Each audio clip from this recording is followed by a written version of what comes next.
नोनो जी, नोनो जी, एक दिन कोनो होनो जी, लटो लगे चाहे नोनो जी, नोनो जी, एक दिन कोनो होनो जी। तो इस संसार में अच्छा लगे या बुरा, जाना तो सभी को है, और जब जाना ही है तो डर के कहे जाना हो। जैसे आपसे एक बात कहूंगा, सन्यासी भी मरता है और गृहस्थी भी मरता है ना? और दोनों इस संसार में रहते हैं। अच्छा, संसार कहते हैं कैसे? संसार किसे कहते हैं? तो शास्त्र कहते हैं संसरति इति संसारः। संसार कौन का? जो धीरे धीरे सरक रहा, सरक ही रहा ना। चला गया, 5:30 बज गया, 60 साल चले गए, तो हम खुश होते हैं कि हम 60 साल के हो गए, पर हकीकत तो ये है कि तुम्हारे 60 साल चले गए। सच्चाई तो ये है ना। अब 60 साल गए, मुश्किल से 20-30 साल और बचे, वही जी लो। तो ये संसार है जो धीरे धीरे सरक रहा है, और धीरे धीरे करके जो चल रहा है, जैसे कैसे, जैसे ट्रेन चलती है, धीरे धीरे चल रही। एक स्टेशन से भर करके अनेकों सारे यात्री जा रहे हैं।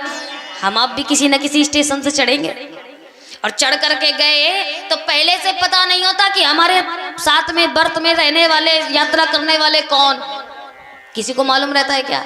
वो कब पता रहेगा? जब बढ़िया से अपनी सीट ढूंढ लो, सीट में जाकर के बिस्तर लगा लो, अपना सामान जमा लो, तब पता चले कि फलाना व्यक्ति हमारे साथ जाएगा। तो ऐसे ही संसार में हमको पहले से पता नहीं होता कि हमारे साथ कौन जाने वाला, कौन हमारी माँ है, कौन पिता है, कौन भाई है, कौन परिवार, कौन पड़ोसी।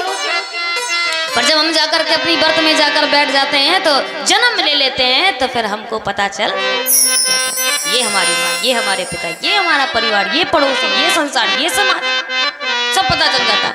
और पता चलने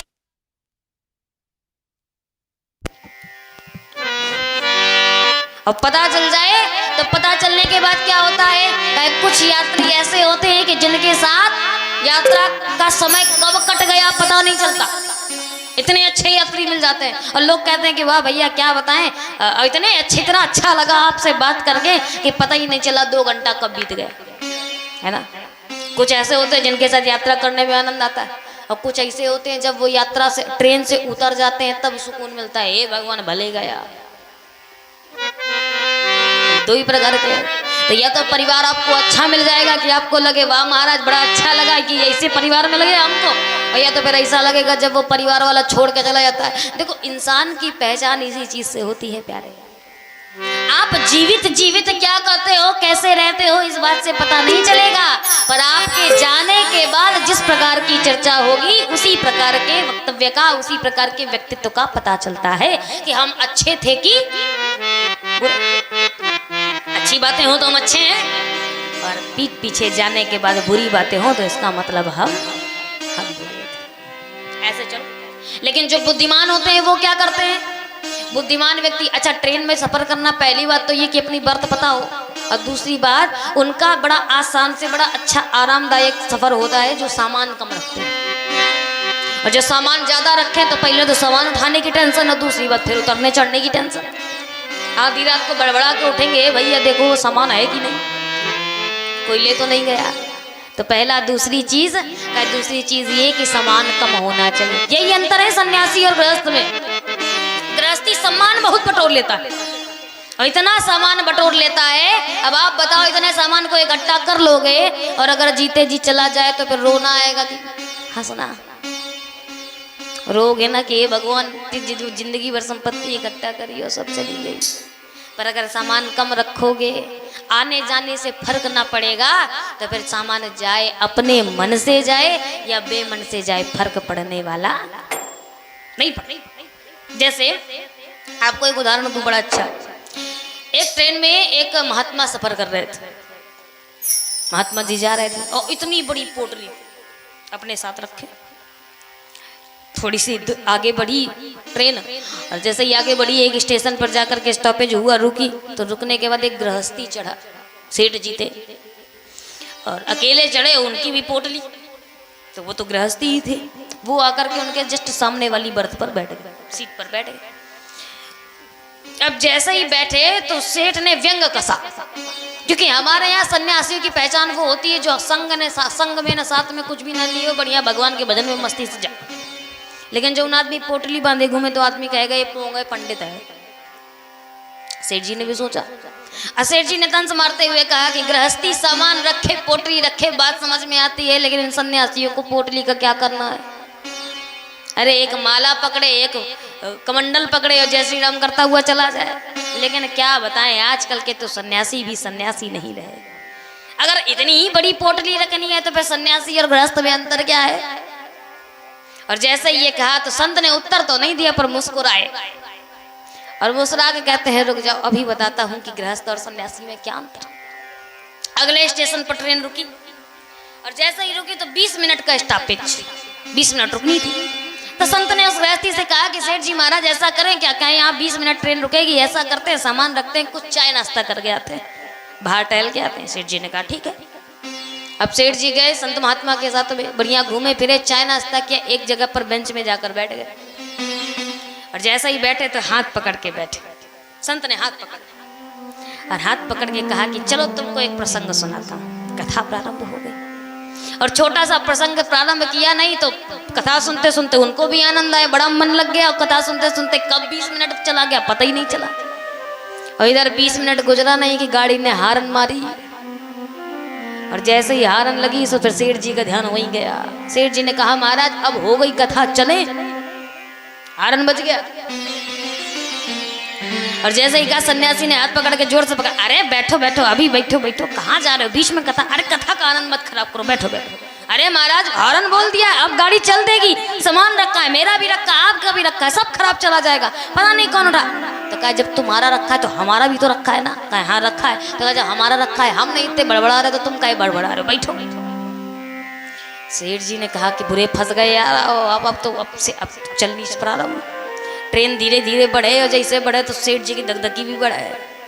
हे भगवान अब सेठ जी सन्यासी हाथ न छोड़े, सन्यासी हाथ पकड़े, अब तो नहीं जाने दूंगा। सेठ जी ने कहा अरे महाराज छोड़ो, अपना तो अपना रहा, मेरा भी सामान ले डूबोगे, अरे जाने दो नहीं ट्रेन चली जाएगी। और जैसे ही कहा जब ट्रेन की स्पीड बढ़ी तो सेठ ने हाथ झटके से छुड़ाया और भाग के गया, चढ़ गया।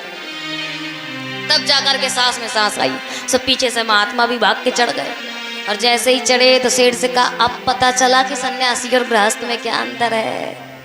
सेठ जी ने पांव पकड़ लिया और पांव पकड़ के कहा महाराज जान गया। क्या जाने? कहे सामान तो उतना गृहस्थ के पास भी है, सामान तो उतना सन्यासी के पास भी है, बस फर्क इतना है कि गृहस्थ उसे छोड़ नहीं सकता और सन्यासी कभी उसे पकड़ के नहीं सकता। आए तो भी अच्छा है और चला जाए तो भी कोई बुरा। और जो इस भाव से रहता है समाज में, तो बताओ आप स्वयं सोचो, अगर इतना बड़ा पुण्य कार्य हो रहा है, कहीं पर कोई अच्छा काज हो रहा हो और आप सोचो कि 10,000 10 लाख हमारी तरफ से भी चले जाएं और अपने मन से आप 10,000 दान कर दो, तो बताओ बुरा लगेगा क्या? नहीं लगेगा ना। और वहीं कोनो डाकू आए और राइफल लगा के कहे जितना माल हो सब बाहर निकालो, फिर तुमसे 10,000 छीन के ले जाए तो रो के कहोगे क्या बताए महाराज 10,000 जेब में थे और सो गए, उसमें भी गए, इसमें भी, लेकिन इसमें दुख हो रहा है, उसमें प्रसन्नता हो रही है। क्यों? क्योंकि उसमें मन से दिया था तो प्रसन्नता हो रही है और इसमें जबरदस्ती ले लिया गया है तो फिर इसमें दुख। यही अंतर है। भागवत हमको ये सिखाती है सन्यासियों की तरह जीवन को व्यतीत करिए। मृत्यु का भय किसे होता है?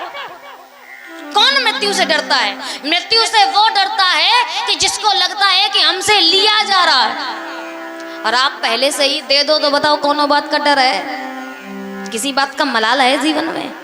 पहले से ही सब कुछ छोड़ के बैठ जाओ। अच्छा मृत्यु का भय नहीं होता है, खोने का भय होता है, खोने का। मृत्यु के विचार से भय आता है। किसी व्यक्ति से बता दिया जाए कि 1 हफ्ते में आपकी मृत्यु हो जाएगी, तो वो व्यक्ति चाहे 1 हफ्ता हो लेकिन उसके टेंशन बढ़ जाएगी कि 7 दिन बाद मैं मर जाऊंगा, तो कैसा होता है दिन न बीते 5वें दिन टपक ले, क्योंकि विचार है ना, ये मृत्यु का भय है। और इस भय को समाप्त करने का ही काम करती है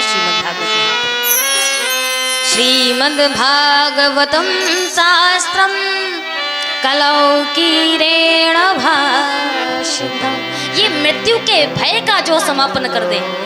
परीक्षित मरे तो थे और सर्प के काटने से ही मरे, तक्षक के काटने पर ही मरे, लेकिन उनको मृत्यु का भय नहीं लगा, उनको अधोगति नहीं लगी। क्यों?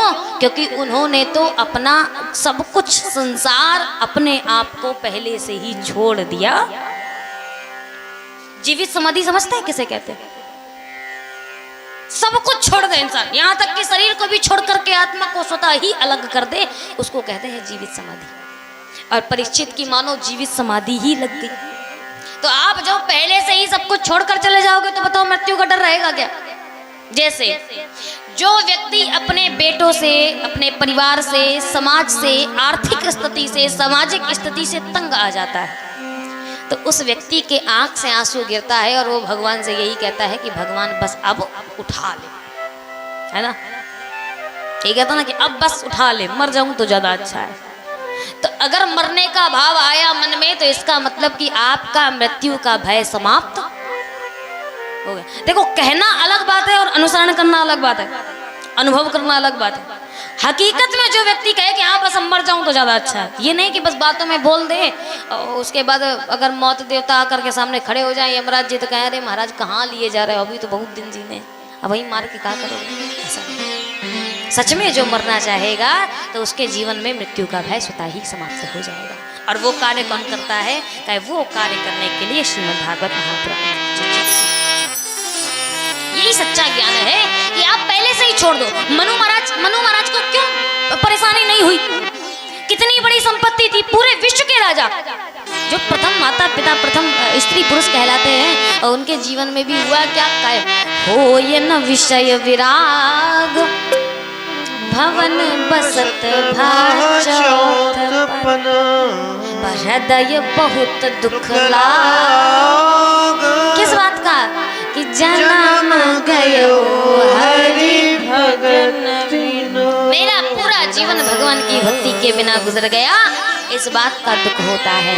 और जब आपको भी इस बात का दुख होने लगे तो समझ जाना कि हमने श्रीमद् भागवत महापुराण के महत्व को समझ लिया।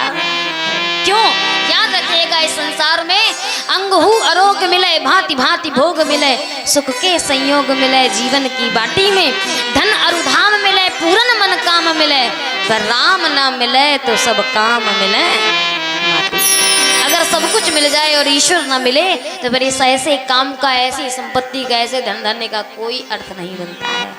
हम भगवान को पाना चाहते हैं, हम मोक्ष को पाना चाहते हैं, और यदि उसको पाना है तो आपको संतों का सत्संग करना पड़ेगा। सत्संग करोगे तो क्या होगा? बाबा कहते हैं सत्संगत की अद्भुत महिमा, सत्संगति की अद्भुत महिमा, यहाँ हंस बने जनु कागरे, तेरी अच्छी बनेगी। हंस बने जनु कागरे, तेरी अच्छी बनेगी, के संग लाग रे, अच्छी बनेगी।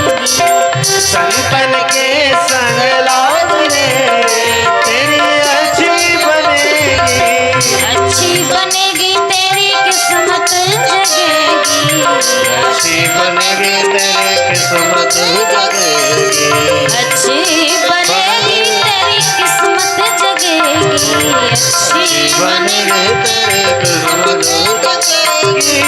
होया होया होया तेरा बड़ो भाग रे, तेरी अच्छी बनेगी, होया तेरा बड़ भाग रे, तेरी अच्छी बनेगी।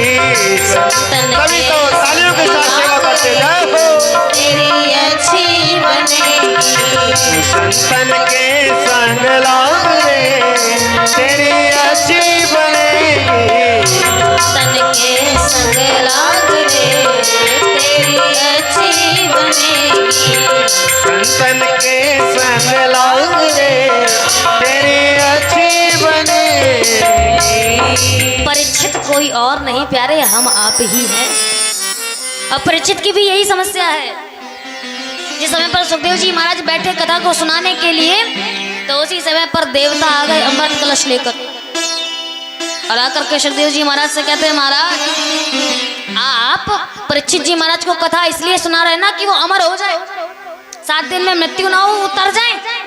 तो हम कहते हैं कि आप हमसे ये अमृत कलश ले लीजिए और इसको पिला दीजिए, ये अमर हो जाएंगे। और ये जो कथा रूपी अमृत है ये हमको प्रदान करें, हमको प्रदान करें। बाबा कहते हैं, सुधा कुंभम गृहीत्वैव देवा सत्र समागमम।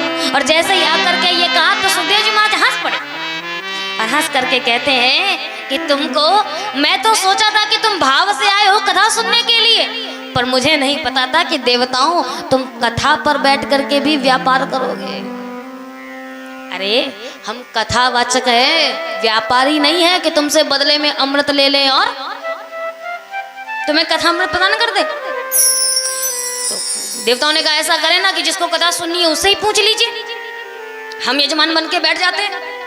परीक्षित से पूछा, क्यों, तुम अमृत पी लो और इनको कथा अमृत प्रदान करवा दे। तो परीक्षित ने पूछा कि महाराज पहले मैं ये पूछता हूँ कि दोनों के साइड इफेक्ट क्या है। अगर मैं कथामृत पीऊंगा तो क्या होगा और अमृत पीऊंगा तो क्या होगा।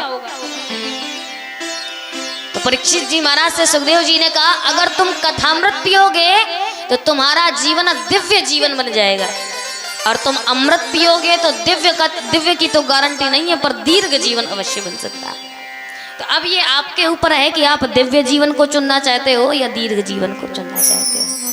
तो प्यारे, भागवत के अनुसार सुखदेव जी का नाम है ब्रह्मरात और परीक्षित का नाम है विष्णुरात। दोनों ब्रह्म को जानने वाले और दोनों परमात्मा गर्भ में ही भगवान के दर्शन किए दोनों ने, दोनों को भगवान ने बचाया है। तो दोनों की मति भी एक जैसी है। उन्होंने कहा, महाराज दीर्घ जीवन का क्या करूंगा, मैं तो दिव्य जीवन चाहता हूँ और मुझे कथामृत चाहिए, इस अमृत से मुझे लेना देना दे। और जैसे ही ये सुना तो भगवान हंस पड़े।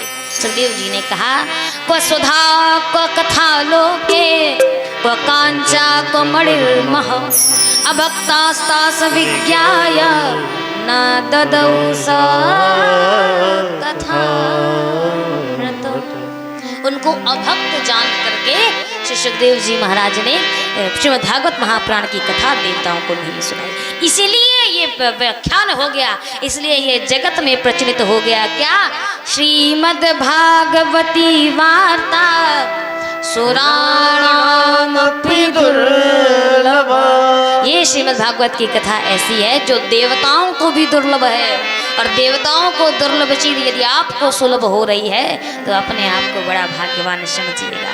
ये श्रीमद् भागवत की कथा श्री सुखदेव जी महाराज ने परीक्षित को सुनाई, सूत जी महाराज ने शौनक आदि ऋषियों को सुनाई, और व्यास जी महाराज ने सब कुछ आकर के इस कथा का लेख। ये बड़ी परम पावनी कथा जो पतितों को भी पावन कर देती है, जो जीवन से मृत्यु के भय को समाप्त कर देती है। और जैसे ही ये प्रश्न किया तो शौनक आदि ऋषियों के प्रश्न को सुन करके सूत जी महाराज प्रफुल्लित हो उठे और गदगद हो करके कहा कि आपने जो इतना अच्छा प्रश्न किया है उससे इतनी जोरदार कथा, इतनी अच्छी कथा निकलेगी। ये श्रीमद् भागवत की कथा है जो देवताओं को भी दुर्लभ होती है। और जब ये सुना तो शौनक आदि ऋषियों ने प्रश्न किया, और प्रश्न कहते हैं कि महाराज जब इतनी बढ़िया कथा है कि जो देवताओं को भी नहीं मिल सकती, तो फिर ये कथा केवल 7 दिन ही क्यों होती है? भाई ऐसी कथा तो निरंतर चलती रहे तो बहुत अच्छा है, 7 दिन के का ही निश्चय क्यों है? तो सूत जी महाराज ने कहा कि इसका एकमात्र कारण है। और कारण क्या? इसकी परंपरा पहले तो ये हजारों वर्षों तक जो चली आ रही थी, जब मर्जी हो जाओ, जब तक सुनता चला जाए। लेकिन साप्ताहिक ज्ञान यज्ञ की जो परंपरा है ये नारद जी से प्रारंभ हुई। शौनकादि ऋषियों ने जब भगवान श्री नारद जी को कथा सुनाई, शौनकादि ऋषि वक्ता बने और श्रोता बने श्री नारद जी महाराज, तो उस समय पर इस कथा के साप्ताहिक ज्ञान यज्ञ का यानी 7 दिनों में ये कथा श्रवण करने का महात्मा प्रकट हुआ। ये कैसे? तो जैसे ये बताया तो शौनकादि ऋषियों ने पूछा कि महाराज हमने सुना है कि नारद जी एक क्षण से ज्यादा कहीं रुक नहीं सकते, एक घड़ी से ज्यादा कहीं रुक नहीं सकते, और जब एक घड़ी से ज्यादा नहीं रुक सकते तो ये 7 दिन बैठ करके कैसे कथा सुनी उन्होंने?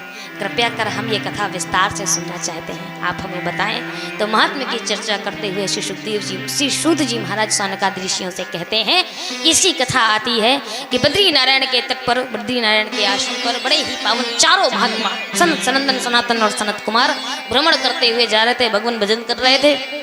और जैसे ही रास्ते रास्ते गुजरे तो अचानक से नारद जी पर दृष्टि गई। और नारद जी को देखा, बड़े विचार, बड़ी टेंशन में, माथे पर शिकन, चेहरे पर चिंता। और जैसे ही चिंता को देखा तो रोक लिया, ओ भैया इधर आओ थोड़ी। नारद जी ने देखा, बड़बड़ा के भागे और भाग करके सनकादिक ऋषियों के पास जाकर के हाथ जोड़कर खड़े हो गए। सनकादिक ऋषियों ने कहा, क्या बात है महाराज, हमने सुना है कि संतों को चिंतन करना चाहिए, और संत कब से चिंता करने लग गए? संतों का काम तो चिंतन करना, और आप जैसा संत जो नित्य निरंतर बस एक ही नाम का जाप करता है, श्रीमन नारायण नारायण नारायण, श्रीमन नारायण भजमन नारायण नारायण नारायण, भजमन नारायण नारायण नारायण, श्रीमन नारायण नारायण नारायण, श्रीमन नारायण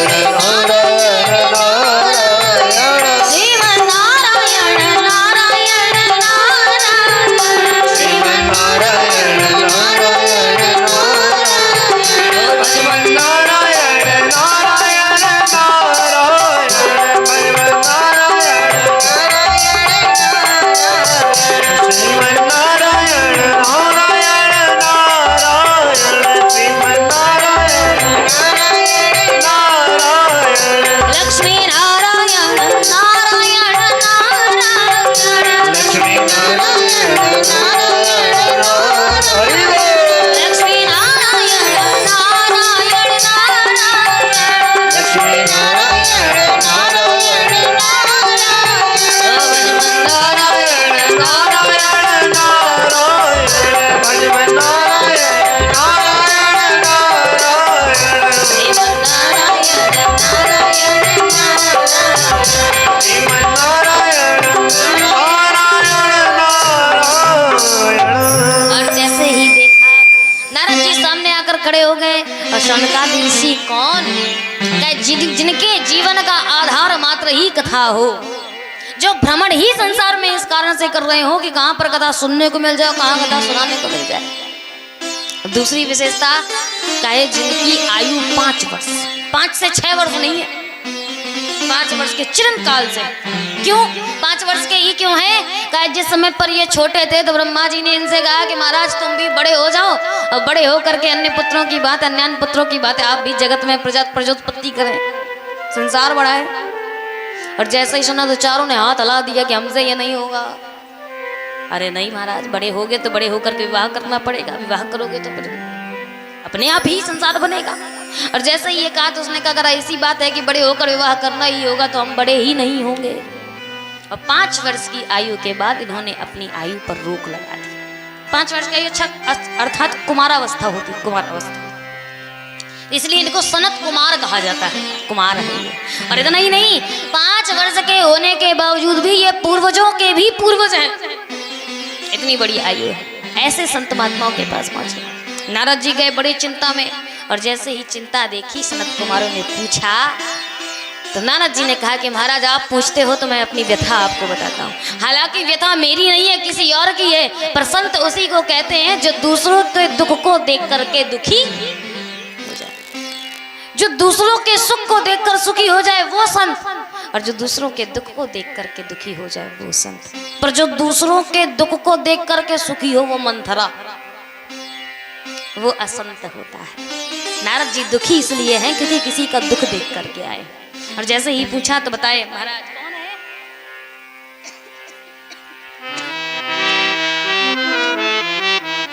नारद जी ने कहा कि मेरे मन में भगवान की चर्चा, भगवत चर्चा श्रवण करने का भाव उत्पन्न हुआ, और मैंने सोचा कि कथा श्रवण करना है तो स्वर्ग में, बैकुंठ लोक में तो कथा नहीं मिलती है। कथा कहाँ मिलती है? क्या कथा तो केवल मृत्यु लोक में मिलती है। मैंने सोचा जाकर देखता हूँ। पूरे विश्व में भ्रमण किया तो विश्व में तो मुझे कुछ भी नहीं मिला। फिर सोचा कि भारत में जाता हूँ, जहाँ पर बार बार भगवान अवतरित होता है, ऐसी भारत भूमि। और जैसे ही सोचा तो भारत में आया, लेकिन भारत में भी कई जगहों पर घूमा, लेकिन महाराज मुझे शांति प्राप्त नहीं हुई। और जब शांति नहीं मिली तो सनत कुमारों ने कहा, तो किसने कहा था अन्य स्थानों पर घूमने की? अरे तीर्थ स्थानों में घूमते तब तो शांति मिलती। नारद जी ने कहा, आप एक तीर्थ की बात करते हो, संसार में जितने तीर्थ हैं सारे तीर्थों में घूम करके आया हूं मैं, और मुझे तीर्थों पर कहीं पर भी कलयुग के वातावरण के अलावा और कुछ नहीं मिला। तो तीर्थों से संतोष नहीं मिला, फिर क्या किया? कहे मैंने तीर्थों से ही नहीं, मैंने संतों का भी सत्संग किया, संतों के पास भी गया और संतों के पास भी गया, लेकिन ये कलयुग के संत ऐसे जिन्होंने पाखंड का आवरण धारण करके रखा है। अब पाखंड कैसे कहते हैं? जो पाप का ही खंड होता है उसे पाखंड कहते हैं। दूसरे अर्थों में पाखंड उसे कहते हैं कि जो करने योग्य होता है, पुण्य करने योग्य जो बातें होती हैं, जो चीजें होती हैं, उनको करने से जो रोके उसको पाखंड कहते हैं। उनको करने से जो आपको अवरुद्ध करता है उसे पाखंड कहते हैं। जैसे कई संत महात्मा कहते हैं कि लहसुन प्याज ना खाओ, लेकिन कई कहते हैं कि खाओ, भगवान ने पैदा किस लिए किया है? तो ये हमको रोक रहे हैं। रोक रहे का मतलब ये पाखंड है। अच्छा काम है, लोग कहते हैं कि भगवान का भजन करना चाहिए, प्रातः काल स्नान करना चाहिए, ब्रह्म मुहूर्त में उठना चाहिए। लोग कहते हैं कहीं मुर्गा उठ गया तो कौन सा भगवान को पा गया? कुतर्क है ये, कुतर्क है ना। लोग कहते हैं सुबह सुबह उठने से बुद्धि तेज होती है, सुबह सुबह उठने से उन्नति होती है। तो एक ने तर्क दे दिया मुर्गा भी तो सवेरे 5 बजे उठता है, अंत में उसे फ्राई किया जाता है, उसकी कौन सी उन्नति हो गई? ये कुतर्क है। तो अर्थात जो नीति के शास्त्रों के बताए हुए मार्ग में जाने से जो बातें रोके, जो व्यक्ति रोके, उसे पाखंड कहते हैं। संतों में भी पाखंड आ गया तो क्या फिर गृहस्थों में तो कुछ तो गृहस्थ होंगे, क्योंकि भगवान तो हमेशा गृहस्थी के पास आया है। यशोदा के पास आया, कौशल्या के पास आया, कितनी सारी गृहस्थ है, जितने भी गृहस्थ उनके पास भगवान आया है। तो गृहस्थियों के पास चले जाते, शायद उनके पास शांति मिल जाती, कहीं मिल तो जाती महाराज। लेकिन क्या बताऊं, कलयुग में गृहस्थियों के अंदर भी पंच का प्रपंच फैल उठा है, और जहाँ पर प्रपंच होता है वहाँ पर भगवान नहीं होता है, इसलिए मुझे वहाँ पर भी शांति नहीं मिली। फिर मैंने सोचा कि जगत में भ्रमण करने से अच्छा है जो सब भक्ति के नाम से ही जो गांव प्रसिद्ध है, भक्ति के नाम से ही जो परम पावन तीर्थ स्थान प्रसिद्ध है, ऐसे श्री वृंदावन धाम में जाकर के देखता हूँ। और जैसे ही वृंदावन धाम को गया तो कुछ संतोष मिला, क्योंकि भक्ति वहां पर चरम सीमा पर थी। और जैसे ही बाहर निकल ही रहा था तो अचानक से देखा एक वृक्ष के नीचे एक तरुणी अवस्था पर एक स्त्री बैठी हुई है और उसके बगल पे 2 बूढ़े लेटे हुए। कुछ स्त्रियां बैठी हैं, कुछ पुरुष बैठे हैं और उसको समझा रहे हैं, और वो स्त्री निरंतर रो रही है, आंख से आंसू बहा रही है। और जैसे ही देखा तो नारद तो संत हैं और संत से किसी का दुख देखा नहीं जाता, पास में गए, जाकर के पूछा, और जैसे ही जाकर के पूछा तो उस देवी से पूछते हैं कि देवी आप कौन हो, क्यों रो रही हो, ये 2 वृद्ध कौन है, और आपको समस्या क्या है? नारद जी से जैसे नारद जी ने पूछा तो वो चरणों पे गिर पड़ी।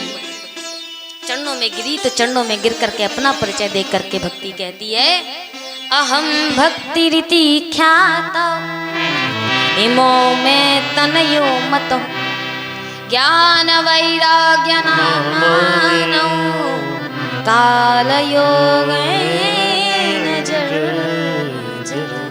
महाराज मेरा नाम भक्ति है, और ये जो 2 वृद्ध है ना, ये मेरे पुत्र हैं, ज्ञान और वैराग्य।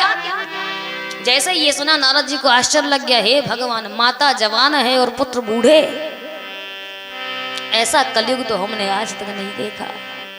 अच्छा तो आप रो क्यों रही हो? क्या महाराज मैं रो इसलिए रही हूँ कि मैं क्या बताऊँ, आप स्वयं सोचो कि इससे बड़ी वेदना क्या ही हो सकती है कि जिसकी माँ युवा हो और पुत्र वृद्ध पड़े हों, उसके सामने उठ ना रहे हों, तो इस ऐसी माँ के लिए और क्या ही वेदना हो सकती है।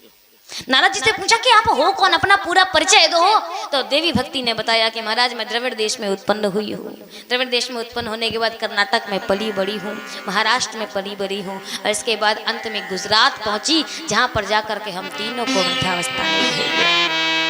फिर मैंने सोचा कि मेरे जगत कल्याणार्थ मैं वृंदावन धाम जाऊं, जहाँ पर भगवान की भक्ति का निरंतर यशोगान होता है, निरंतर लोग भक्ति में लीन रहते हैं। और जैसे तैसे करके हम वृंदावन पहुंचे तो मैं तो तरुणी हो गई, पर मेरे पुत्र अभी तक वृद्ध पड़े। भाव क्या है प्यारे, याद रखिएगा, 3 चीजों से ही आप भगवान को प्राप्त कर सकते हो, ज्ञान, वैराग्य और भक्ति। तो हम आप आज भक्ति चरम सीमा पर करते हैं, बहुत भक्ति करते हैं, बहुत भक्त मिल जाएंगे आपको, लेकिन वो भक्ति भी सुखी नहीं रह सकती अगर उसके बालक वृद्ध पड़े हैं। तो आपके जीवन में ज्ञान नहीं है, आपके जीवन में वैराग्य नहीं है, केवल भक्ति है, तो भक्ति तो रहेगी, भगवान तो मिलेगा, पर वो भक्ति दुखी रहेगी, सुखी नहीं रहेगी, सुखी नहीं रहेगी, वो हमेशा रोती रहेगी निरंतर। आंसू भाई। और यही हाल इसका द्रविड़ भारत अर्थात दक्षिण भारत। और दक्षिण भारत में हम जानते हो कितने भक्त कितने मंदिर हैं, तो वहां पर भक्ति उत्पन्न हुई है। उत्पन्न होने के बाद पली बड़ी है, लेकिन वृंदावन में जैसे ही आए तो भक्ति तो बहुत होती है। इतनी भक्ति की व्यक्ति को अगर साइड भी मांगनी होती तो ये नहीं कहता कि भैया थोड़ी खसक जाओ, ये नहीं कहता एक्सक्यूज मी। वहां पर तो सीधे भैया राधे राधे। रिक्शा चलाने वाले भी अगर हारन मारते हैं तो हारन मारने से पहले भैया राधे राधे, तो वो समझ जाता है कि हाँ साइड चले। भक्ति तो बहुत है और भक्ति इतनी है, लेकिन ज्ञान और वैराग्य जब समाप्त हो जाता है तो वृद्ध पड़े हुए। चनत कुमारों ने कहा तो चिंता किस बात की है, इस बात का निवारण करिए ना। कहा महाराज मैंने निवारण किया, आपको क्या लगता है कि मैंने कुछ किया नहीं होगा? क्या किया?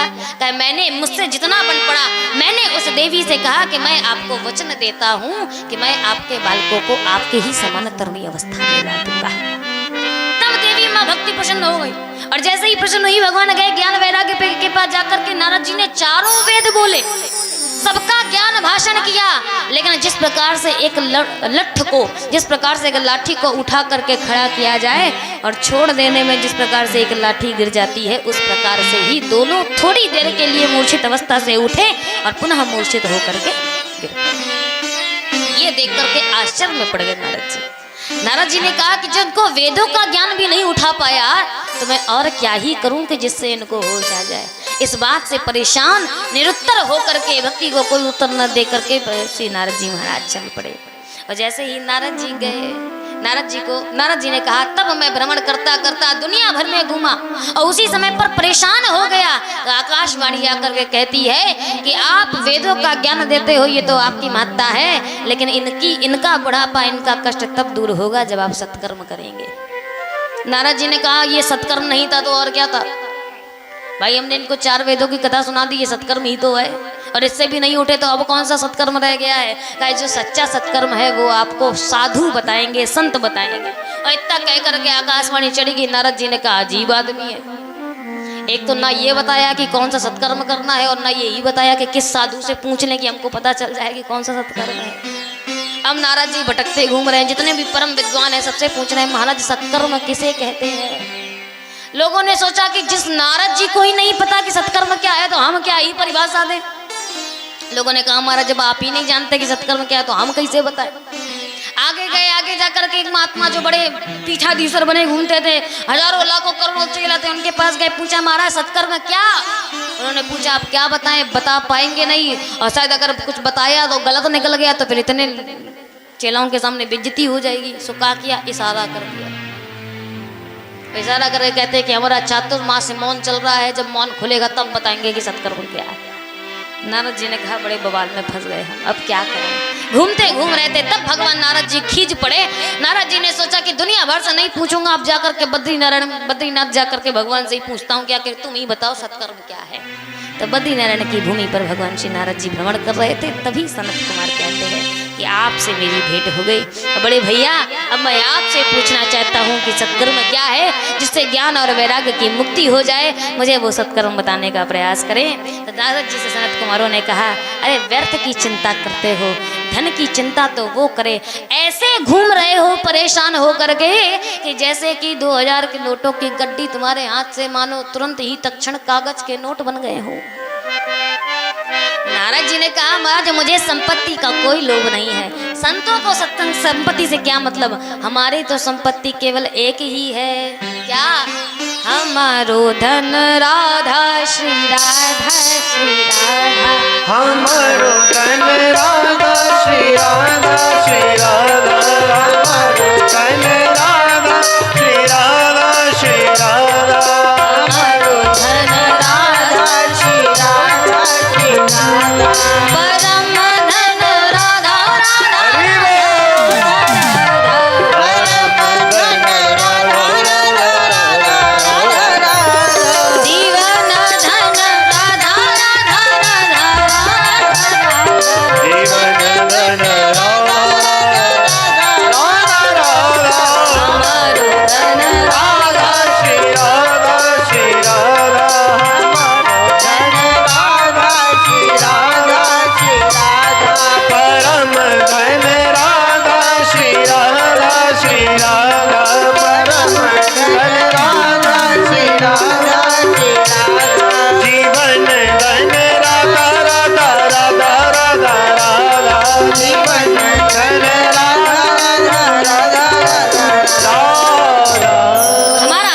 केवल भगवान है, तो आप चिंता का त्याग करें, चिंतन करें, और चिंतन करेंगे तो फिर उसका फल मिलेगा। और जैसे ही ये कहा सनत कुमारों ने कहा फिर उसका उपाय क्या है? सनत कुमारों ने कहा कुछ नहीं, आप साप्ताहिक श्रीमद् भागवत महापुराण का ज्ञान यज्ञ करवाएं, जिससे कि ज्ञान और वैराग्य में पुनः तरुणी अवस्था को प्राप्त हो जाएंगे।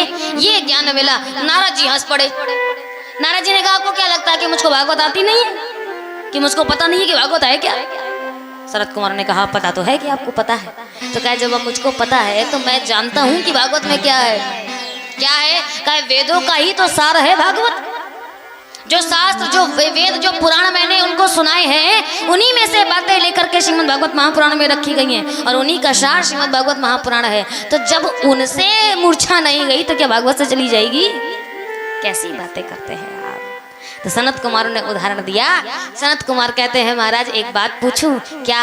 कहे जो रस फल में होता है, और फल का रस चख करके यदि व्यक्ति सोचे कि जब फल इतना रसेदार है तो फिर वृक्ष कितना रसेदार होगा, और व्यक्ति फल को छोड़ करके रस पीने लगे, फल वृक्ष का पान करने लगे, तने को चूसने लगे, और थोड़ा और जोर लगाएगा सो बत्ती सी भी बाहर। तो फल और वृक्ष के स्वाद में जैसा अंतर होता है, उसी प्रकार का अंतर अन्यान्य शास्त्रों और श्रीमद् भागवत महापुराण में। श्रीमद् भागवत महापुराण एकदम पका पकाया फल है, जिसका रस अत्यंत मीठा है, और जो वेद पुराण है वो सब शास्त्र है, वो वृक्ष है, वो पेड़ की शाखाएं हैं। ऐसे उदाहरण करके जब समझाया तब नारद जी को समझ आया। नारद जी ने कहा फिर कहाँ चलें? कहा ऐसा करो, आनंद नामक तट पर चलो, और चल करके हरिद्वार में जाकर भगवान का भजन करेंगे, कथा का श्रवण करेंगे। अब देखो, बद्री नारायण से भगवान की कथा सुनने के लिए हरिद्वार आए, ऊपर से नीचे आ रहे। एक ने कहा हमारे पहले के जमाने में तो लोग बद्री नारायण कथा सुनने जाते थे, और आप बद्री नारायण से नीचे बुला रहे हरिद्वार। भाव क्यों? नारद जी ने कहा समस्या तो यही है। क्या? कहे वक्ता हो 4 और श्रोता 1 हो तो फिर काम बढ़ने वाला। भाई 4 वक्ता है बद्री नारायण, पहले सबको तो जा नहीं सकता था, वहां पर तो साधु महात्मा ही मिलेंगे इक्का दुक्का, और वही इक्का दुक्का को पता चल जाए कि हाँ कथा हो रही है तो आकर के भले ही बैठ जाए, तब कथा में आनंद नहीं आता है। लेकिन हरिद्वार जाऊंगा, नीचे आऊंगा, तो जो कथा के स्वादी हैं वो बद्री नारायण छोड़ करके भी हरिद्वार आ जाएंगे, और जो आसपास के गांव में निवास करते हैं वो सोचेंगे कि जब कथा हो रही है तो वो स्वयं चल के ही भगवान के पास कथा श्रवण करने को पहुंच जाएंगे। इस प्रकार से अधिक लोगों को इस कथा का लाभ प्राप्त होगा, इसलिए हरिद्वार में जाकर के कथा का श्रवण कराएंगे। पीठ लगाई गई, साप्ताहिक ज्ञान यज्ञ हुआ, सनत कुमारों ने कथा सुनाई, सारे ऋषि मुनि जितने भी थे सब आकर के विराजमान हुए, सबने बड़ी भाव से कथा सुनी। नारद जी मुख्य यजमान बन करके बैठे। अब भक्ति ने सोचा मैं ज्ञान और वैराग्य को लेकर कहाँ बैठूं? अदृश्य रूप से भगवान श्री नारद जी ने उनका भी आसन लगाया, आसन लगा करके उनको बिठाला। साप्ताहिक कथा हुई, इतनी अद्भुत कथा हुई कि स्वयं भगवान ने आकर के दर्शन दिया। भगवान ने कहा नारद वरदान मांगो, वरदान मांगो, वरदान मांगो, मैं प्रसन्न हूँ। और जैसे ही ये कहा तो नारद जी ने कहा महाराज मैं कुछ नहीं मांगना चाहता, तो बस पहली बात इनके पुत्रों को आप तरुण कर दीजिए, और प्रार्थना करना चाहता हूँ कि इस कथा में भक्ति को कोई स्थान नहीं मिला, पर जब जब आपकी आगे चल करके कथा हो तब तब जितने भी भक्त, जितने भी श्रोतागण, जितने भी भगवत साधु आपकी बैठ करके कथा का श्रवण करें, उन सब के हृदय पर भक्ति माता विराजमान हो जाए, ज्ञान वैराग्य के सहित विराजमान हो, यह आशीर्वाद मुझ पर प्रदान करें। और इसके साथ साथ श्रीमद् भागवत महापुराण को अपना वांग्मय स्वरूप, वांग्मय शक्ति प्रदान करें। आपसे यह वरदान की इच्छा रखता हूँ। भगवान ने ये इच्छा स्वीकार करी, तथास्तु का वरदान दिया। वरदान देख करके इस प्रकार से सुश्रुत जी महाराज कहते हैं, इस प्रकार से भगवान नाम की चर्चा हुई, नारद जी के द्वारा साप्ताहिक ज्ञान यज्ञ का प्रतिष्ठापना हुई, और यही श्रीमद् भागवत महापुराण है जो भक्ति के साथ साथ ज्ञान और वैराग्य का भी वर्धन करता है। बोलिए गोविंद भगवान की जय। इस प्रकार से श्रीमद् भागवत महापुराण के महात्म की चर्चा में प्रथम प्रसंग के रूप में नारद जी और भक्ति के संवाद का वर्णन करते हैं श्री सूत जी महाराज। बड़ा आनंदमय रसमय स्वरूप है। ये कथा का एक विशेष महात्म है, एक विशेष उपाय है, एक विशेष फल है, रस है, जिसको पा करके हम सब धन्य होते हैं। इसको पा करके शौनकादि ऋषियों में कथा को श्रवण करने की ललक पैदा हो गई। और याद रखिएगा, मानस में गोस्वामी तुलसीदास जी कहते हैं ये कथा किसी लोभी क्रोधी को नहीं सुनानी चाहिए, किसी कामी को नहीं सुनानी चाहिए, और ऐसे व्यक्ति को तो कतई नहीं सुनानी चाहिए जिसको भगवान की कथा में कभी रुचि ही ना हो। कथा के वही अधिकारी है कौन? राम कथा के तेई अधिकारी, राम कथा के तेई अधिकारी, जिनका सत्संग गति अति प्यारी, जिनका सत्संग गति अति प्यारी, राम कथा तेई अधिकारी, राम कथा के तेई अधिकारी, जिनका सत्संग गति अति प्यारी, जिनका सत्संग गति अति प्यारी। पहली विशेषता कि आपको भगवान नाम चर्चा में रुचि होनी चाहिए, और जब तक यह रुचि नहीं होगी तब तक यह कथा केवल एक इतिहास बनकर रह जाएगी। यह कथा मोक्ष का काम नहीं करेगी। और लोग कहते हैं कि एक बार जो व्यक्ति भागवत कथा को सुन लेता है उसे मोक्ष की प्राप्ति हो जाती है, वो मोक्ष का पात्र बन जाता है, उसे मोक्ष मिल जाता है। लेकिन हम आप सब लोग इतने दिनों से, इतने वर्षों से भागवत कथा सुन रहे हैं, पर जैसे के तैसे ही बंधे हुए। वही बंधन है, वही सोच है। कथा में सुनते हैं, 3 घंटा बैठते हैं, वही सोचते हैं भगवान, हाँ भगवान ही सब कुछ है, जगत संसार सब झूठा है। क्या करेंगे गाय भैंस पाल के, क्या करेंगे परिवार देख के। और 6 साढ़े 6 बजा नहीं, आती हुई नहीं पल्ला झाड़ा, फिर कहेंगे चलो भैया गाय दूहने का समय। हंसना वही है। जिस प्रकार से रस्सी में बंधा हुआ घोड़ा होता है ना, घोड़े की रस्सी बहुत लंबी होती है, और इतनी लंबी रस्सी होने के बावजूद भी चाहे जितना दूर चला जाए, जितनी भी घास खा ले, खाने के बाद अंत में उसे बंधना घोड़े को उस खूंटे से ही होता है। उसी प्रकार से हमारा आपका जीवन भी बंधा होगा। तो क्या करें, सन्यासी बन जाएं? सन्यासी बन के भगवान का भजन करें? भागवत कहती है सन्यासी नहीं बनना। जिस प्रकार से गोपियों ने संसार में रह करके ही भगवान नाम संकीर्तन किया है, उसी प्रकार से हम आप भी, जिस प्रकार से पानी में नौका रहती है, जिस प्रकार से कीचड़ में कमल खिलता है, उस प्रकार से हम आप भी संसार में रहते हुए भी संसार में ना रहे। ऐसा विरोधाभास जब आपके जीवन में आ जाए। संसार में जगत के लिए, जगत व्यवहार के लिए हम आप, मैं, मोर, तेरा, अपना, पराया सब व्यवहार करें, सब शब्दों का उपयोग करें, पर सच्चाई के अर्थों में, वास्तविक अर्थों में हमारे जीवन में न मैं रहे न मेरा रहे। और मोक्ष की अवस्था ही उसे कहते हैं जब व्यक्ति अहमता और ममता से दूर हो जाता है। 2 ही चीजें व्यक्ति को बांधती हैं, अहमता और दूसरा ममता। उसी को गोस्वामी तुलसीदास जी की भाषा में कहें तो माया क्या, मैं और मोर। अहमता मतलब मैं, ममता मतलब मेरा, मेरा बेटा, तभी तो ममता है। मेरा घर, मेरा परिवार, मेरी दुकान, मेरी जमीन, मेरा खलियान, मेरी फैक्ट्री, ममता ही तो है।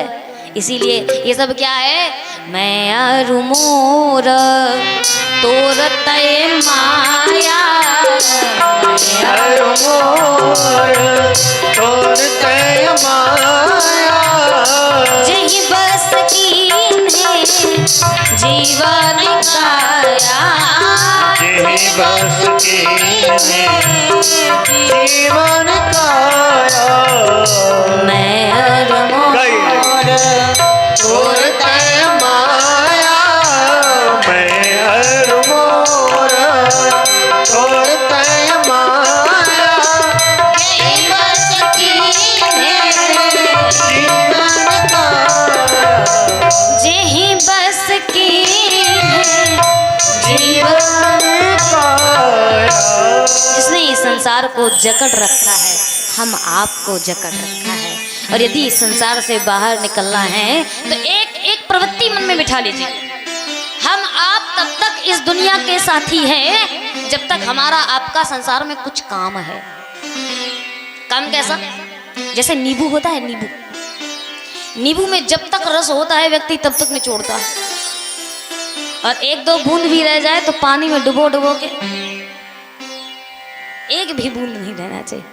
और जब रस खत्म हो जाता है तो उसको उठा करके फेंक। इसी प्रकार से हम आप हैं। जब तक हमारे पास रस है, कैसा तन बल हो, धन बल हो, बुद्धि बल हो, किसी ना किसी प्रकार से हम किसी व्यक्ति के काम आए, यानी किसी की स्वार्थ सिद्धि हो रही हो, तब तक तो दद्दा बहुत अच्छे है, तब तक तो दद्दा राम राम, तब तक तो सवेरे सवेरे चाय मिल जाएगी।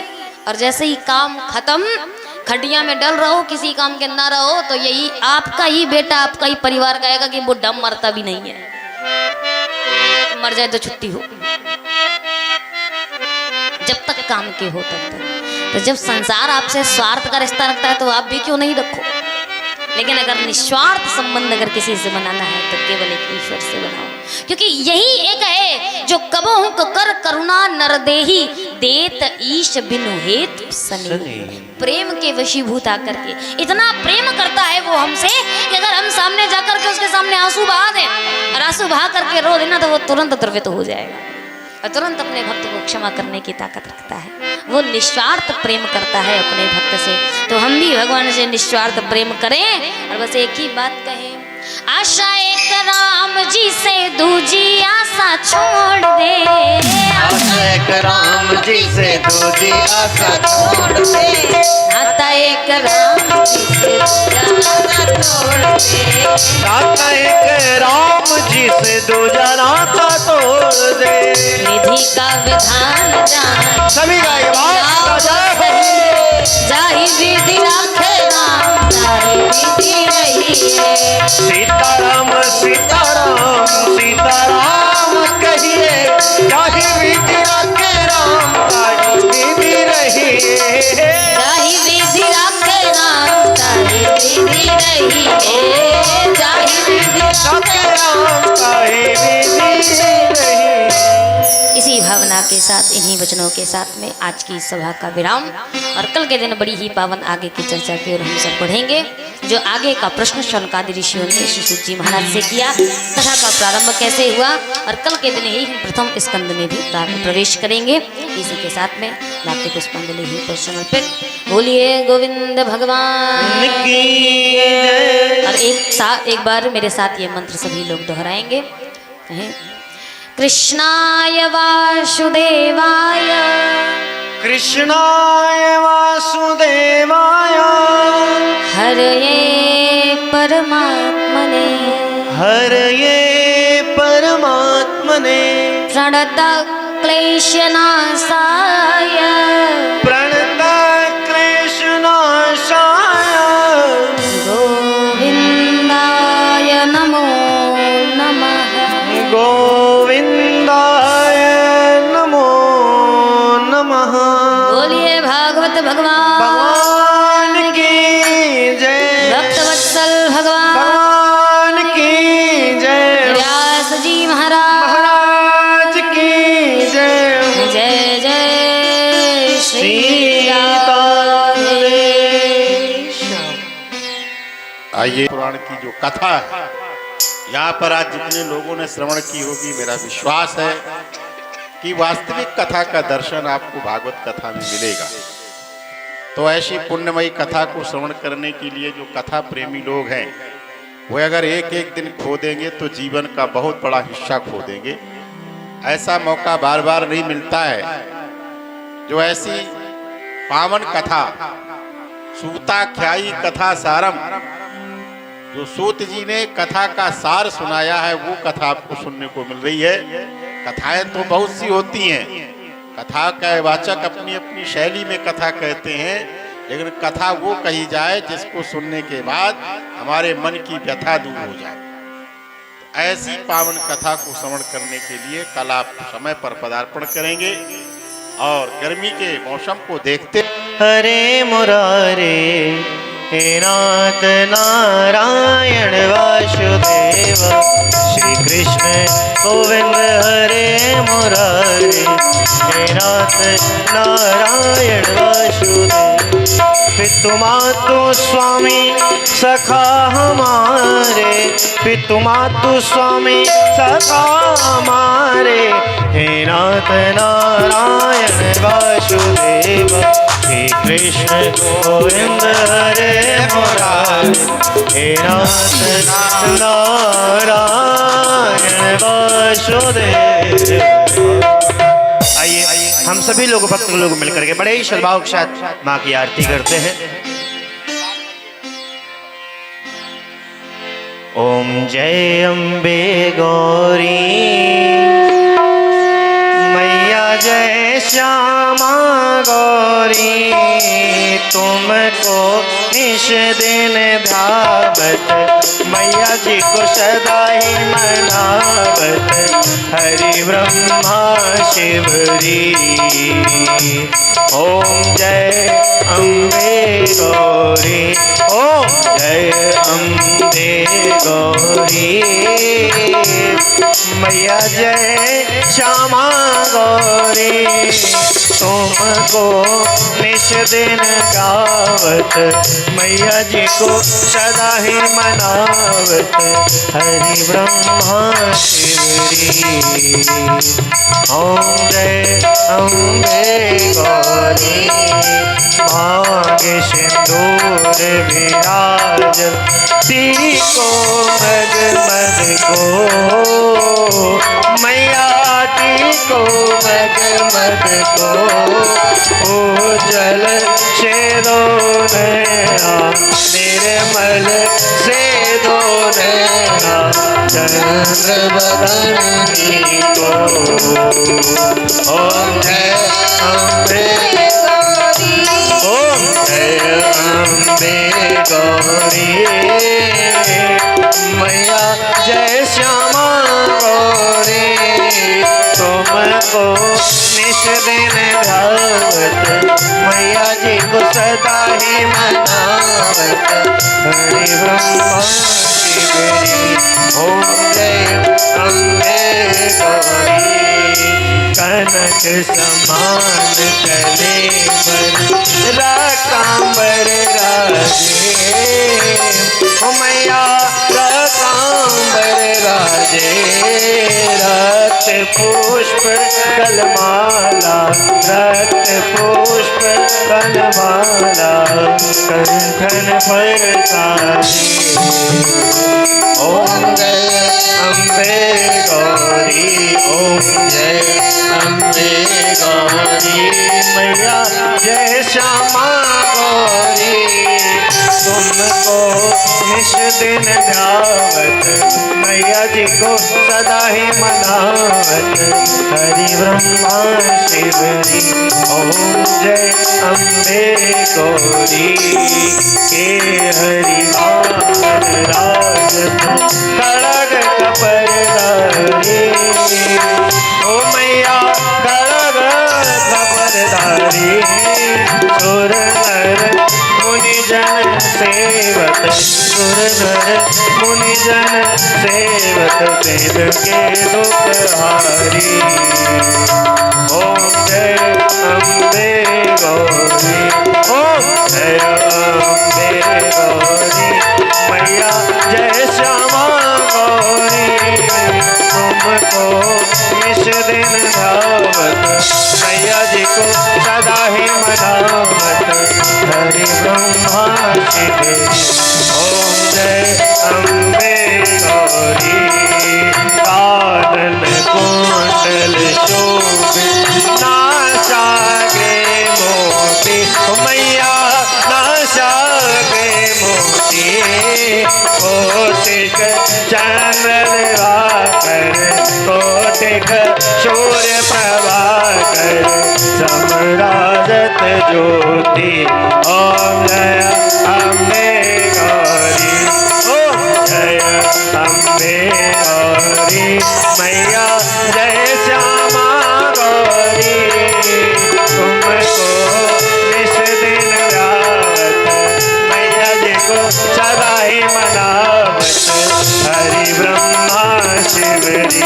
ओम जय अम्बे शुंभ निशुंभ विदारे, महिषासुर गाती हो मैया, महिषासुर गाती, मधुर विलोचन नैना, मधुर विलोचन नैना, निश दिन मधुबानी। ओम जय अम्बे गौरी, चंद्र भून हरे मैया शोणित बीज हरे मधु कहे सब दो मारे मधु कहे सब संहारे सुर भय हीन करे ओम जय अम्बे गौरी ब्रह्माणी रुद्राणी तुम कमला रानी हो मैया तुम कमला रानी आगम निगम बखानी मैया वेद पुराण बखानी तुम शिव पट रानी ओम जय अम्बे गौरी चौसठ योगिनी गावत नृत करत भैरो मैया नृत करत भैरो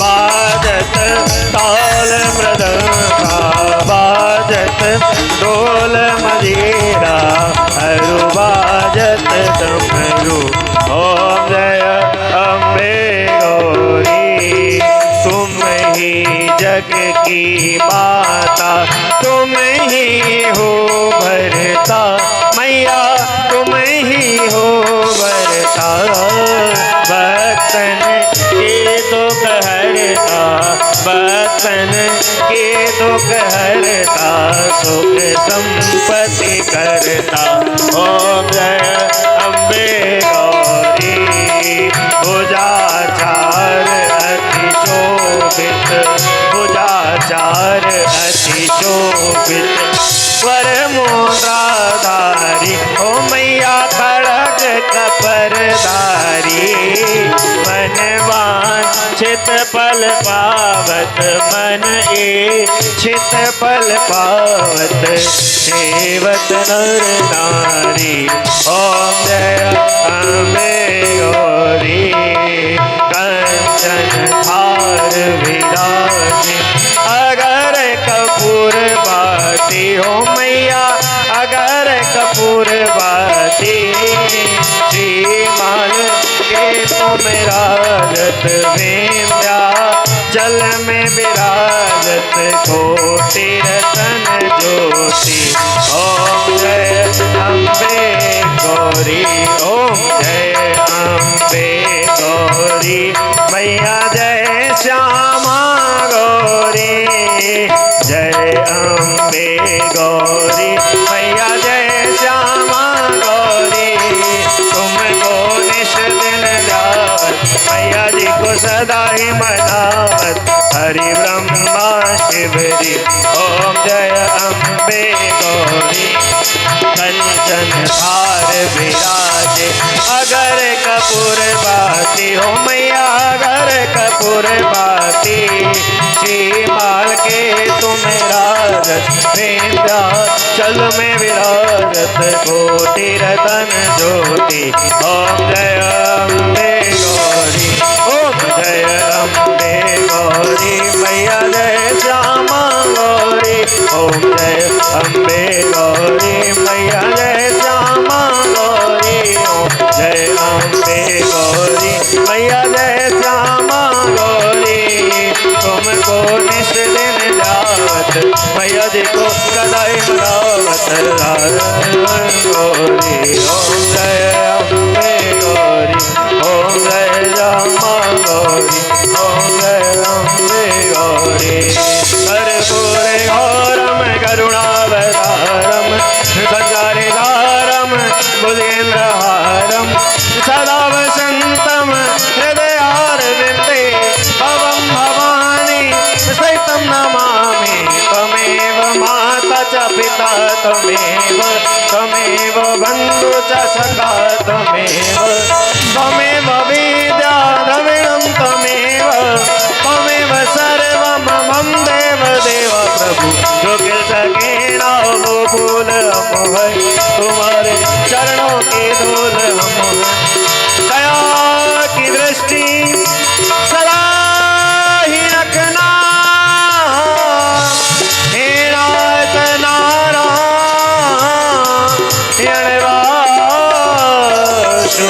नारायण वासुदेवा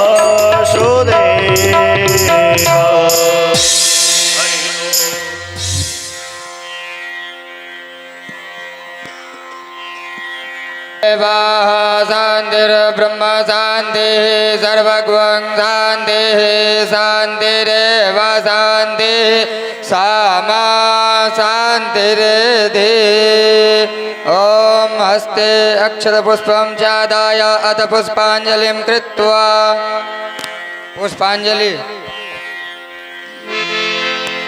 हरि ओम जगेन जगमयजन्त देवास्तानि धर्माणि प्रथमान्यासन्नः नाकं महिमानः सजन्त यत्र पूर्वे साध्याः सन्ति देवाः स्वस्ति साम्राज्यं भोज्यं स्वराज्यं वैराज्यं पारमेष्ठ्यं राज्यं महाराज्यमाधिपत्यमयं समन्तपर्यायी स्यात् सार्वभौम सार्वयुगां तदापरार्धात्